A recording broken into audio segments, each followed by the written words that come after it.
Hello, PupScouts parents.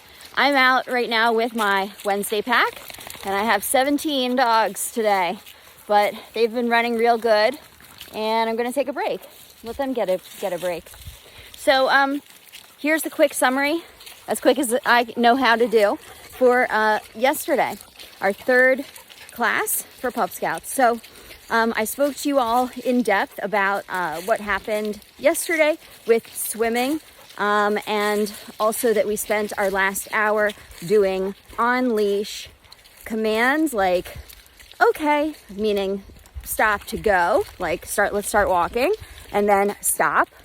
And then I did a little bit of easy, which means like just stop pulling or stop trying to go so hard, just slow down. And move. So if they got in front of me, I would say move. Gosh, someone was doing it a lot. Who was it? I'll see if I remember. I think it was Elle. Yeah, she was definitely getting in front of my feet a lot. On leash, she would just cut in front of me, so I had to say move quite a bit. So if Elle's mom can work on that, awesome.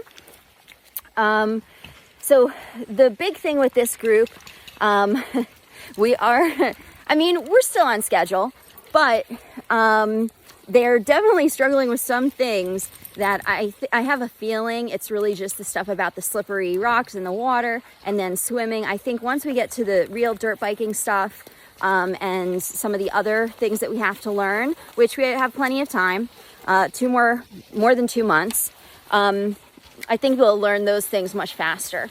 But as far as the swimming, we're going to meet up on Monday at 2 o'clock at the lake. We're going to do some exercises together to give the dogs just more and more and more repetitions, as many as possible. I can do a bunch of repetitions with them, but of course it's just me and then 3 of them. A lot of dogs that I work with when they're learning to swim and learning proper position and form, to not splash with their front feet and to use their back feet more, often they learn it much faster than these guys are learning it, which is fine, but for that reason it's good that we're going to meet and we can give them many more practice times, repetitions. So I'm going to try also to see if I can invent some kind of floaty thing for their rear ends. I don't know what that's going to look like yet, but we'll see if I can come up with something. I don't know if I'll be able to get the materials for it, fast enough, but I will try. Once they get their back end up, and which should automatically push their front end forward, hopefully they will learn. But I think it'll be good for us also to get them to that point of being able to stand and then just beginning to swim. We just have to lift them ever so gently, guiding them, using their harness handle, just giving them a smooth introduction to begin swimming and have them practice that a bunch of times in a really positive and excited kind of way so that they learn, no problem, I got this, I can launch myself and be confident. So that's the main thing we're just going to focus on this week. It's really simple. You don't have to practice anything else unless you want. You can practice the commands for walking on leash. One other thing that I will be teaching them soon, in a little bit, is go ahead, meaning, you're right here. I don't want you right here. I want you to go ahead of me like 10 feet, 15 feet or more. And if they learn that, that really helps when you're on trail and everybody's like bunched up, or you're bunched up with your dog and you just want them to go ahead and give you more space. So yeah, you can practice all that. Stop. Okay. Easy. And go ahead.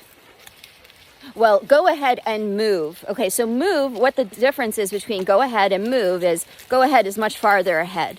Move is just like I'm about to touch your butt with my foot, or I'm about to touch your feet, your legs with my foot, like this is dangerous, get out of my way immediately. That's move. And I say it in a pretty rude way. I say it pretty loud and pretty forceful because it is a major safety issue, not just for me, but for the dogs. And if you're a backpacker or a hiker, you know there are sketchy places where if your dog is in front of you and doesn't move, you could fall.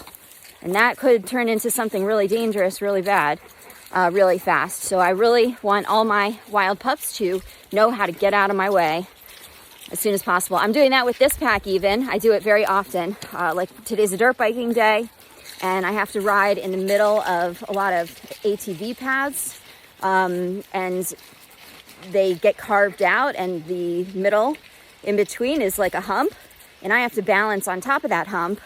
If I even, go an inch or two to one side or the other, that means, especially in wet conditions, it means I'm slipping, I'm falling. My dirt bike is just gonna go out from under me. So we're practicing that a whole lot, even in this group that is full of very experienced dogs. All right, I think that's it. Thank you so much for, your interest in meeting additionally. I think it's really gonna help them to just get over these last few, fears. All right, see you soon.